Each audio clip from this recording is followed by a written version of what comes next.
So the people are saying that your CCP portfolio is more stable than your little gem portfolio because they feel that so you are frequently exit from a company in your little gem portfolio rather than CCP portfolio. So what is the reason? Could you please tell us?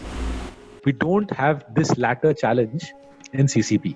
In CCP, you rarely see compounding being many multiples of share price compounding, right? But in these sorts of small companies, it's entirely feasible.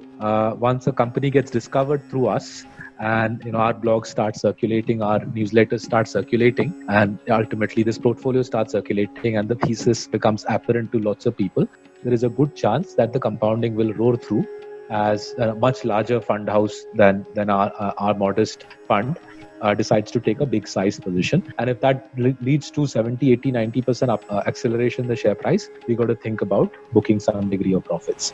Okay, now it is clear, very clear.